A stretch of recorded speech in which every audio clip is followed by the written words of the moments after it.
Salut à tous, alors on souhaitait vous faire une petite vidéo pour vous expliquer un petit peu l'envers du décor du projet de l'autre côté du miroir, parce qu'il y a énormément de choses à dire. On voulait un petit peu expliquer l'idée qui était derrière tout ça, les acteurs, les différentes personnes qui ont participé, et surtout, on va surtout vous expliquer la suite du projet.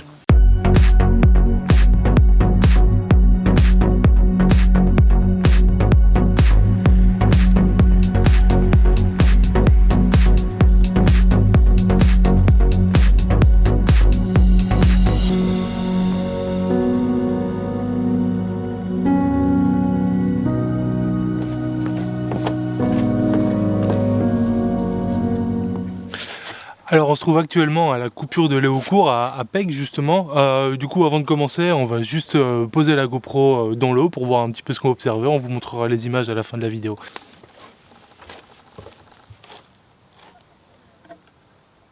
Donc à la base du projet aussi, il y a deux associations, une belge, le Contrat de Rivière Escolis, et une française, la Maison de l'eau, de la pêche et de la nature de Roubaix.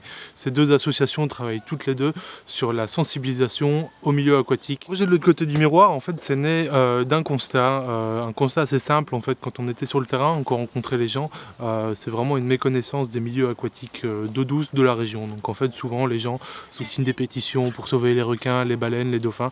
C'est super, mais en fait, on a des gros problèmes chez nous aussi, et tout le monde a l'air de s'en foutre. Donc nous on s'est dit qu'on allait justement essayer de trouver une solution pour sensibiliser les gens à ces problématiques de nos eaux douces.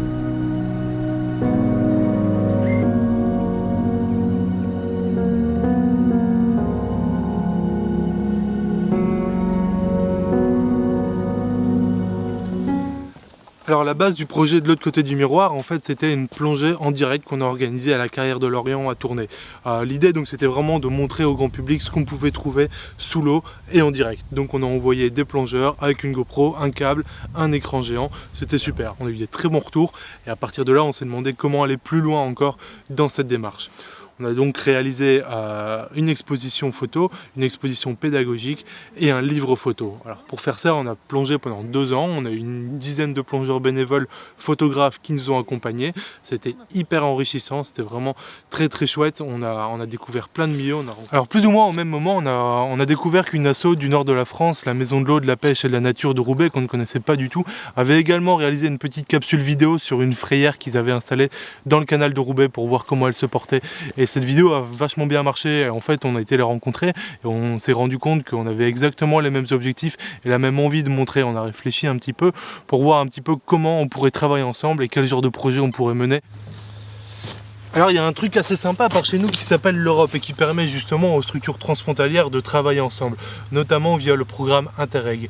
C'est ce qu'on a fait, on a rentré un micro-projet auprès du programme Interreg pour pouvoir justement travailler ensemble et réaliser ce documentaire, ce film de l'autre côté du miroir. Alors on avait les budgets, on avait la confiance de l'Europe, c'était super, on a dû commencer à partir de ce moment-là à se poser les bonnes questions, c'est-à-dire qu'est-ce qu'on allait raconter dans le film, par quel angle on voulait aborder la problématique des milieux aquatiques par chez nous. On a pris le problème par le début, en fait, simplement par notre constat, toujours, qui est la méconnaissance et la mauvaise image des milieux aquatiques.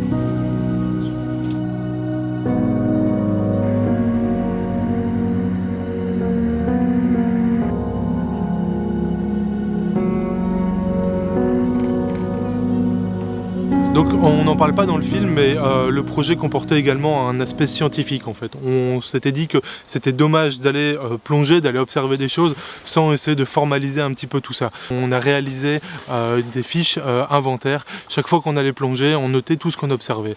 Le but de ces fiches donc c'était de créer un état des lieux, un moment zéro de nos observations dans un milieu.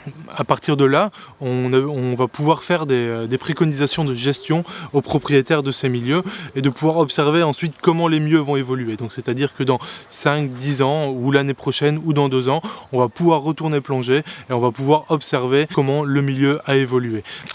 Donc du coup la suite du projet c'est quoi alors maintenant? Justement on va continuer à aller voir comment se portent les milieux, à voir comment ils évoluent, continuer à aller plonger et on va continuer à aller faire des capsules. Sous ce format là, ce format vlog, si ça vous plaît n'hésitez pas à vous abonner à la chaîne pour être tenu informé des prochaines vidéos et de l'évolution du projet et de participer en laissant des commentaires, en likant et en partageant surtout. Merci. Et donc maintenant on va aller voir qu'est-ce qu'on a pu observer, enfin qu'est-ce que la GoPro a pu observer justement sous l'eau.